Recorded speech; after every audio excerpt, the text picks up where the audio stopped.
اكيد الكل هيسأل انا بكتب القصة دي ليه. انا نفسي معرفش، بس اللي عارفه ان انتوا بتقروا او بتسمعوا القصة دي دلوقتي، وده المهم عندي. مش مهم عشان حاجة، لا، عشان القصة دي فعلا ممتعة. انا طالب في كلية طب القصر العيني في سنة تانية. انتقلت انا واسرتي من اسيوط الى القاهرة بحكم ان انا بدرس في القاهرة، ومن ساعتها ما بقاش ليا اي اختلاط بطلاب الثانوية او باصدقائي في الثانوية او في المدرسة خالص. كونت صداقات كتير وعايش حياتي حياة طبيعية جدا. انا من انواع الاشخاص اللي بيهتموا بقصص ما وراء الطبيعة او الغيبيات او الجن. عشان كده كل وقتي يعتبر بقضيه في المكتبات، سواء عن دراستي او عن الكلام ده. من صغري وانا بحب الحاجات دي الصراحة. قعدت ادور على كتب في المجال ده كتير جدا، واعتقد ان انا اعرف كتب كتير جدا ناس غيري ما يعرفوهاش. نسيت اعرفكم بنفسي، ولا بلاش، مش هيفرق في حاجة. بدأت قصتنا، ايوه قصتنا. نسيت اقول لكم ان انا ليا 2 من صحابي ليهم نفس الاهتمامات، علي ويوسف. علي ويوسف دول اصدقائي المقربين في الكلية. المهم، قصتنا بدأت لما رحت مكتبة مهجورة عشان ادور على النوع المفضل لدي من هذه الكتب. وفعلا المكتبة دي كان فيها ريحة غير طبيعية. عارفين ريحة الكتب القديمة قوي؟ هي دي. مش كده وبس، الراجل العجوز اللي كان قاعد بيبيع الكتب كان ليه برضو نفس الطابع، يعني يبلغ من العمر حوالي 80 سنة. ملامحه زي ملامح الكتب اللي هو بيبيعها، ملامحه باردة مفيهاش أي نوع من أنواع الحياة، مريبة أو تقدروا تقولوا مخيفة في نفس الوقت. بس أنا متعود على الحاجات دي، يعتبر ما بقيتش خايف أصلا. المهم قعدت أدور على كتب، وهو ولا بص ولا اتكلم ولا عمل أي حاجة، ولا أكني دخلت أصلا، لدرجة إني حسيت إن هو ميت أو ما بيشوفش أو ما بيسمعش، الله أعلم. المهم وأنا بدور في وسط الكتب لقيت كتاب وقع على الأرض. مش المشكلة إن هو وقع على الأرض، أنا اللي خلاني أخد بالي إن هو وقع على الأرض إن هو عمل صوت حديد. هتقولي إزاي حديد؟ هقولك أنا نفسي لحد دلوقتي مش عارف يعني إيه كتاب يبقى غلافه حديد. فتحت الكتاب ده، استغربت جدا لما لقيت إن هو من جلد الحيوانات وفارغ تماما. ايه السر في كده؟ معرفش. قفلت الكتاب، ببص لقيت فيه حاجات بدأت تترسم عليه من بره، يعني زي نقوش اتحفرت عليه اول ما فتحت الكتاب ده. ولما قفلته تاني لقيت النقوش بدأت تروح. الصراحة انا استهواني الكتاب ده جدا. رحت للراجل وقلت له انا عايز اشتري الكتاب ده.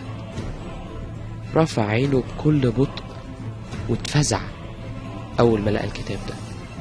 قال لي الكتاب ده يا ابني مش موجود اصلا في المكتبة، انت لقيته ازاي؟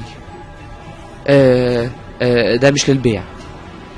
استغربت جدا وخوفه ده خلاني اصر ان انا اخد الكتاب. قلت له بقول لك ايه يا حاج، انا هدفع في الكتاب اللي انت عايزه، انا كده كده هاخد الكتاب ده. رد عليا بسرعة، يا ابني انت فاهم انت بتقول ايه؟ بقول لك الكتاب مش للبيع، سيبه ارجوك سيبه، انت اللي هتندم. فانا بكل بساطة قلت له يا سيدي انا عايز اندم، انا محتاج الكتاب ده في حاجة. قال لي احنا هنستهبل، انت عارف الكتاب ده اصلا بيتكلم عن ايه؟ قلت له لا، ما هو فاضي. قال لي لا، ده بيتكتب فيه. ايوه، بيتكتب لك فيه. قلت له بيتكتب لي انا؟ قال لي ايوه، عشان انت اخر ايد لمسته من حوالي 20 سنة ولا حاجة. يا ابني انت ايه اللي خلاك تمسكه بس؟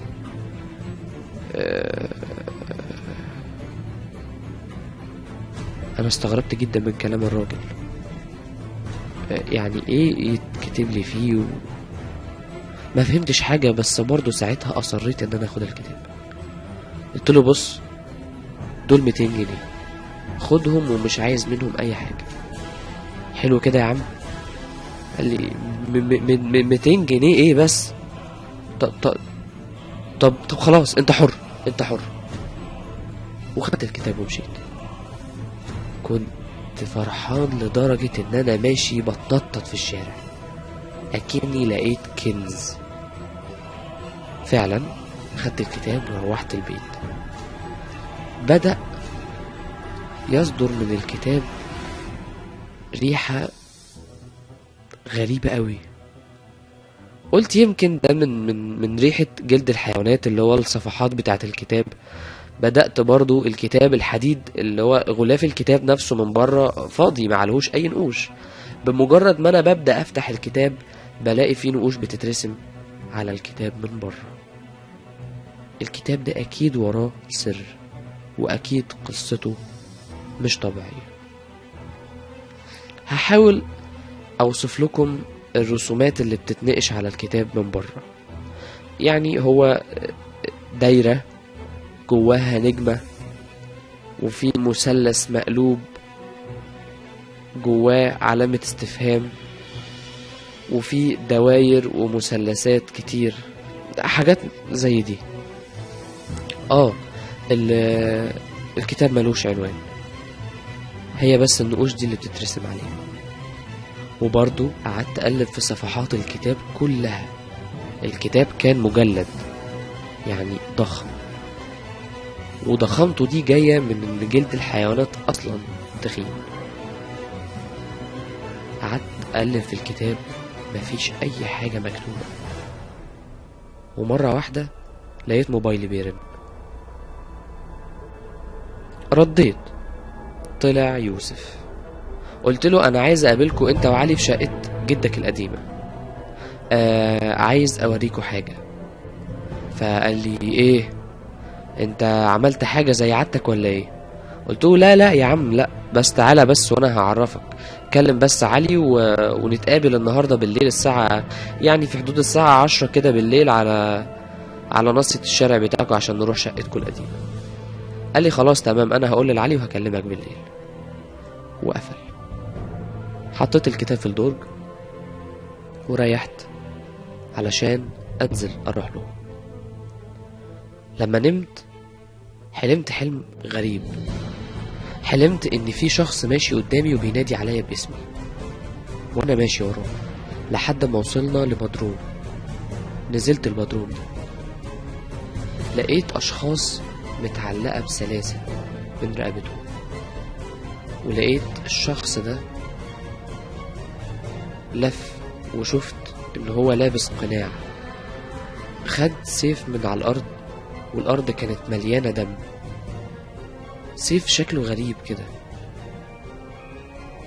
وبدأ يقطع في الاشخاص اللي متعلقة على السلاسل دي، ويدبح فيهم، ويقطع رجل واحد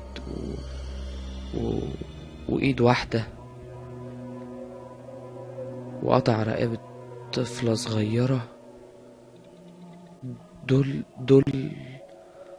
دول أهلي.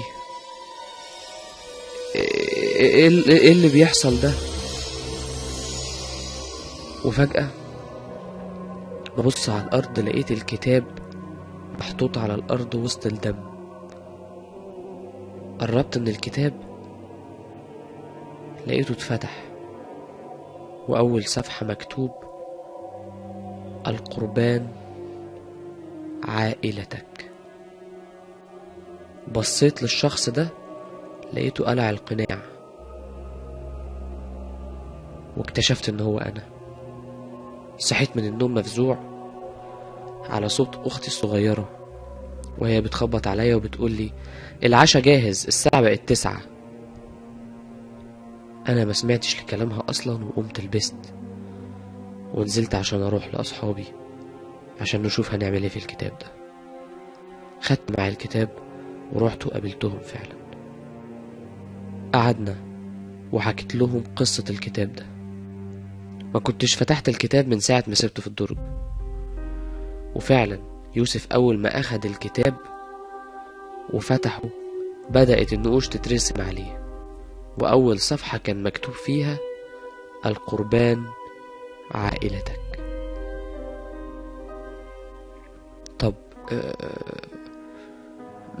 عائلة مين؟ طيب عائلتي أنا؟ ده كان كلام يوسف. قلت له لأ،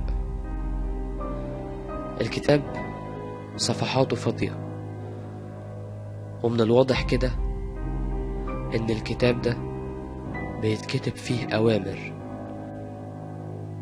للناس اللي معاها الكتاب، وأنا أول واحد لمست الكتاب ده من 20 سنة، والمطلوب مني إن أنا أقدم أهلي قربان. لمين؟ معرفش. فعلي رد قال لي يا ابني انت اهبل ولا ايه اللي انت بتقوله ده؟ ده حتة كتاب يا ابني، وبعدين ممكن يكون حد هو اللي كاتب الكلام ده. قلت له لا، انا كنت واخد الكتاب مش مكتوب فيه اي كلمة، ولما حلمت ان انا بذبح اهلي وبقطعهم صحيت خدت الكتاب وجيت لكم، ومن الواضح كده ان ده القربان اللي المفروض اقدمه. فجأة النور قطع، وبدأ صوت ضحك يظهر في المكان، ضحك مخيف أفزعنا كلنا مسكنا في بعض وقعدنا نقول أعوذ بالله من الشيطان الرجيم، بسم الله الرحمن الرحيم يا رب. وفجأة النور جه وصوت الضحك اختفى، وكمان الكتاب اختفى. طب ايه اللي حصل؟ يوسف فجأة قال لي طيب هو ايه كده بقى؟ بيبص تحت رجله لقى فيه ورقة محروقة. خد الورقة دي بص في ظهرها لقى فيه كلام غريب مكتوب، تحسه طلاسم او حاجة زي كده. فبدأ يقراها: احضري في الحال فأنا خادمك المطيع، وسوف أنفذ ما تأمرين به مهما كلفني الأمر، ولن أتراجع عن ما تطلبيه مني وسأفعله، فأنا خادمك المطيع. الورقة اتحرقت كلها، رماها في الأرض والنور اتقطع تاني، وسمعنا نفس صوت الضحك،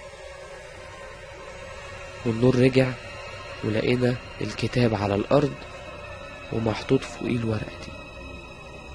أنا خدت الكتاب بسرعة وفتحته، لقينا تاني صفحة اتكتب فيها الكلام ده: أنتم بذلك قمتم باستحضاري، وقد فتحتم الجحيم على أنفسكم،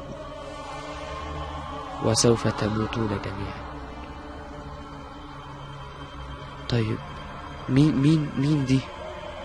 وحضرنا مين ولا استحضار؟ أنا مش فاهم أي حاجة.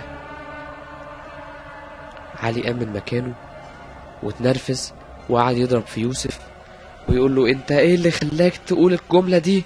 الكتاب ده اكيد فيه حاجة، احنا لازم نخلص من الكتاب ده. بقولك ايه، انت تروح ترجعه للمكتبة دلوقتي حالا. ايوه دلوقتي. يوسف قال له اهدى بس، احنا عايزين نعرف ايه قصة الكتاب ده، ويعني ايه الطلاسم اللي مكتوبة فيه، وايه استحضار، ومين دي اللي استحضرناها. انا رديت عليهم بسرعة وبكل نرفزة: يعني انتوا سايبين كل ده ونسيتوا ان انا مفروض اقدم اهلي قربان ليها؟ الكل سكت وروحنا يوم، وفضل معايا الكتاب. ولما نمت حلمت بنفس الحلم، ان في شخص بيناديني وانا بمشي وراه وبنزل البدروم، وبياخد السيف من على الارض اللي مليانة دم، وفعلا بدأ يقطع في اهلي، وبدأ الكتاب يظهر على الارض، وبدأ ياخد جثث اهلي يحطها على الارض بشكل دايرة، وعمل بالسيف ده نجمة على الارض في وسط الدايرة دي، وقلع القناع وحطه على الكتاب في النص، وبصلي وهو بيضحك. الشخص ده انا. صحيت من النوم لقيت فيه دم في الشقة كلها، ونفس العلامات محطوطة على الحيطان مكتوبة بالدم. هو انا قدمت اهلي قربان ولا ايه؟ بفتح باب الأوضة لقيت الشقة كلها متغرقة دم، الأرض كلها دم، والحيطان مكتوب عليها بالدم نفس النقوش اللي على الكتاب. لما بفتحه، الكتاب ده ايه قصته؟ ويا ترى انا كده قدمت اهلي قربان ولا ايه؟ قعدت انده على اهلي بس مفيش اي حد بيرد في البيت. فتحت ابواب الاوض ودورت عليهم، مفيش اي حد موجود في الشقة. اغمى عليا من المنظر ومن الموقف اللي انا اتحطيت فيه، وصحيت على صوت امي وهي بتصحيني: يا ابني انت كل ده نايم؟ قوم بقى الغدا اتحضر. يعني كل ده حلم؟ قمت بسرعة وفتحت الكتاب، لقيته ما اتكتبش فيه اي حاجة جديدة. قمت وعدى اليوم عادي جدا لحد بالليل. لما دخلت انام وقفلت على نفسي باب الأوضة، لقيت الدنيا كلها بقت ضلمة، وبدأ صوت ضحك نفس الصوت اللي بنسمعه كل مرة، وبدأ خيال اسود يجي يقرب من بعيد. الخيال بدأ ملامحه تبان، من الواضح كده انها هي دي. ملامحها فظيعة، انا معرفش دي ملامح جن ولا عفريت ولا ايه ده. ملامح مشوهة بطريقة ما كنتش قادر ابص في وشها، وبدأت تتكلم: طلبت منك قربان وعدى يومين وانت ما نفذتوش. ما حدش ضربك على ايدك لما اخدت الكتاب ولا لما قريته الطلاسم. القربان لازم يتنفذ، وإلا هيحصل زي ما شفت في الحلم. هتقتلهم غصب عنك. فاهم يعني ايه غصب عنك؟ هخليك تعمل كل اللي انا عايزاه من غير ما تحس. أعوذ بالله من الشيطان الرجيم. بسم الله الرحمن الرحيم. أعوذ بالله من الشيطان الرجيم. بسم الله الرحمن الرحيم. واختفت. أعتقد إن ده تهديد، وأعتقد إن أنا لازم أنفذ القربان بتاعها ده عشان ما اموتش انا كمان. ايه؟ انا اتجننت؟ ايه اللي انا بقوله ده؟ انا هقتل اهلي؟ لا لا. وفتحت الكتاب لقيت صفحة تانية اتكتبت: إذا لم تريد تنفيذ هذا القربان يجب عليك إخضاع أحد آخر لتنفيذ أوامرنا. إيه؟ إخضاع أحد آخر؟ يعني أخلي حد تاني يقرأ الكتاب ولا في إيه؟ قفلت الكتاب تاني، النور قطع وظهرت لي تاني. قالت لي الحل الوحيد انك ما تقدمش اهلك قربان لينا، اصحابك لازم يقروا الكتاب ولازم تخليهم ينفذوا اللي بيطلبوه منهم، يا اما هتقتل اهلك. يعني ايه؟ يعني هو شرط؟ يعني انا خلاص كده؟ لا لا، لازم في حل، لازم يكون في حل. النور جه وفتحت الكتاب تاني، ما لقيتش اي حاجة مكتوبة فيه غير الصفحات القديمة. عرفت انها كانت موجهة لي انا الرسالة دي مخصوص عشان اودي الكتاب لاصحابي وعشان يقروه وعشان يطلبوا منهم قرابين وينفذوها. يا رب يا رب ساعدنا. نمت وحلمت بنفس الحلم او الكابوس اللي بحلم بيه كل يوم لما بنام، ان انا بقتل اهلي. صحيت تاني يوم الصبح وقررت ان انا هنفذ اللي طلبته، وان انا هضطر ان انا اخلي اصحابي هم اللي ينفذوا القرابين دي. مفيش حل غير كده. اتصلت بيوسف وعلي وقلت لهم ان احنا النهارده بالليل هنتجمع في شقة يوسف القديمة عشان نشوف حل للكتاب ده.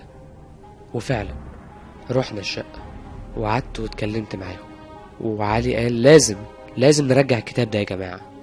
احنا بكرة نروح للراجل ده ونسيب له الكتاب، وحتى لو كده ممكن نديله فلوس على الكتاب ده كمان، هو اكيد ادرى بيه، ولا ايه؟ يوسف قال له على فكرة علي مع حق، احنا لازم بكرة نروح نرجع الكتاب ده. والنور قطع وبدأ برضو صوت الضحك اللي بنسمعه كل مرة. الكتاب اللي في ايد يوسف بدأ يسخن لدرجة انه هو رماه على الارض. الكتاب اتفتح وصفحاته بدأت تنور في الضلمة ويتكتب فيها مولود صغير في القبر.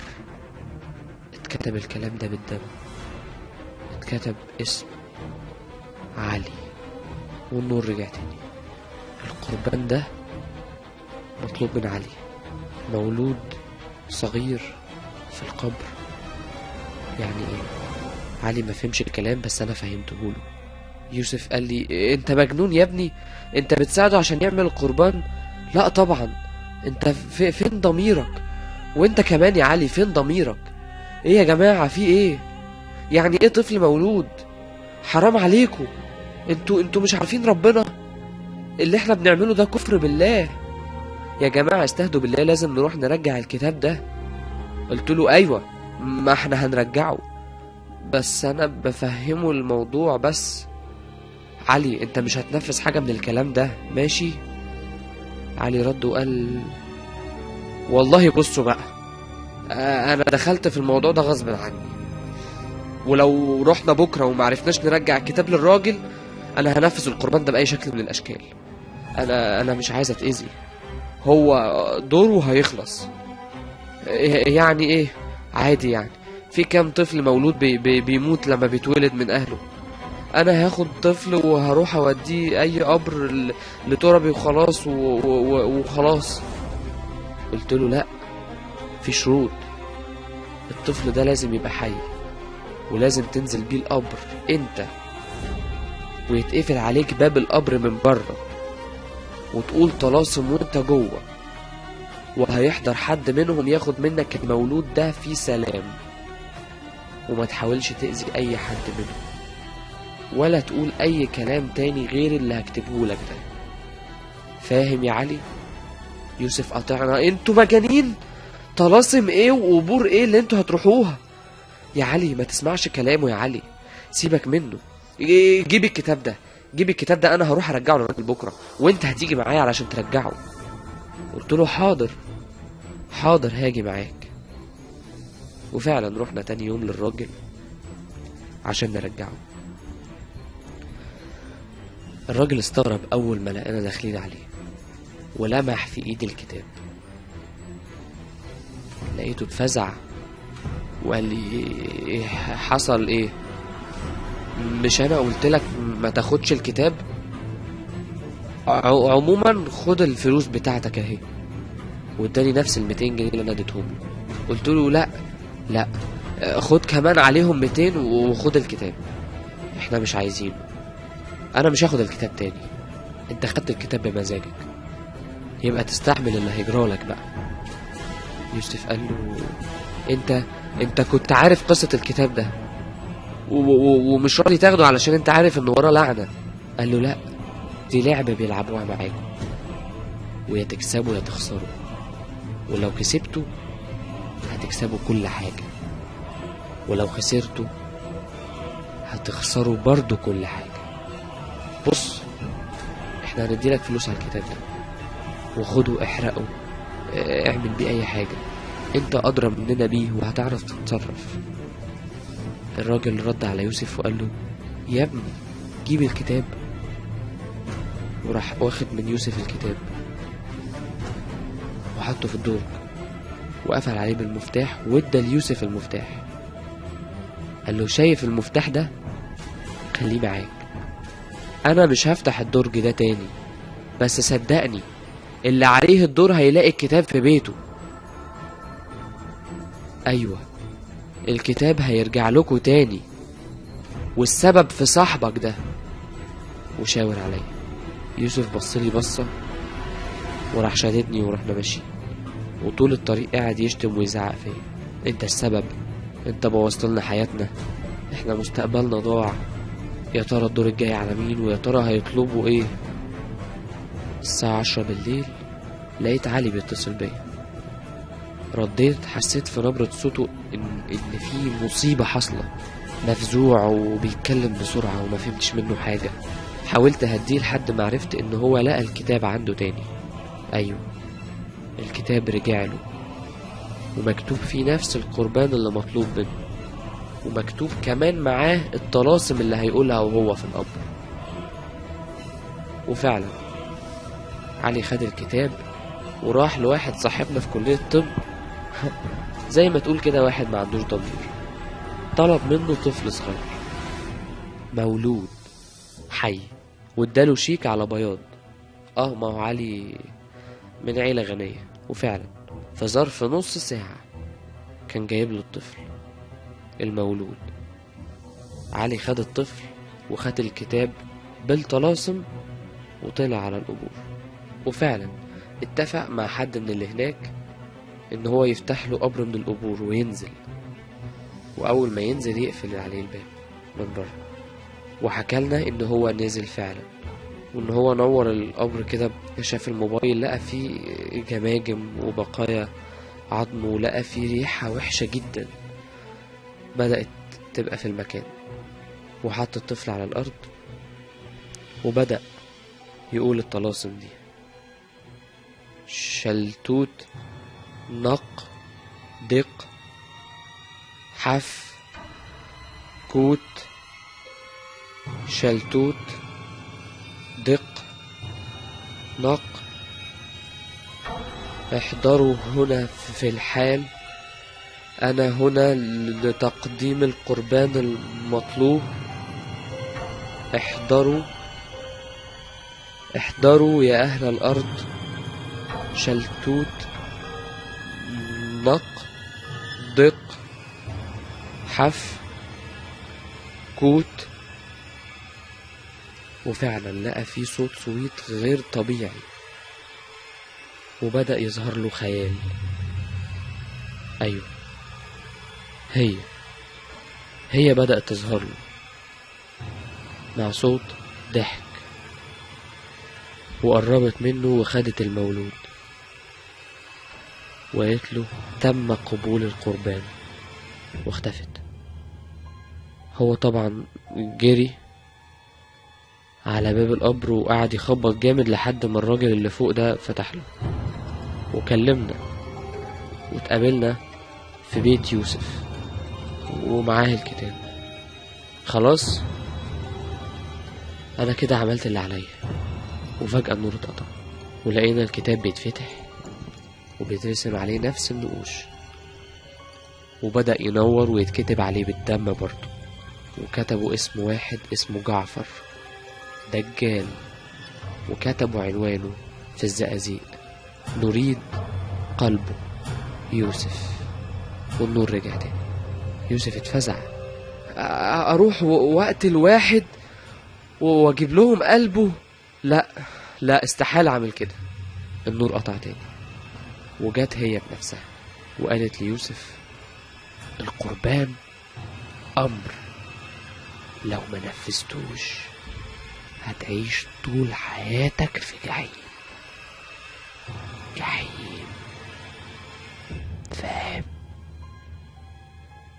واختفت، والنور جه تاني. انا فضلت ازعق فيه واقول له: بقول لك ايه، اسمع الكلام، مفيش حل غير كده. يا سيدي انا مستعد اجي معاك. رد عليا وقاطعني، قال لي: اجي معاك ايه؟ انت بتستهبل يا ابني، قلب واحد ازاي؟ فعلي رد عليه قال له: ايه يا دكتور، عمرك ما شرحت جثث قبل كده؟ ولا انت عايز تعيش في جحيم؟ هما طالبين منك كده، لازم تنفذ اللي مطلوب منك، ده امر، والا كلنا هنعيش في جحيم. اسمع الكلام يا يوسف، اسمع الكلام. ومشينا اليوم ده، وفعلا يوسف راح الزقازيق، وسأل على جعفر ده هناك، ولقى ان سمعته زي الفل. وانت عايزه ليه؟ وده كراماته ما شاء الله، وده مكشوف عنه الحجاب، كلام من ده كتير.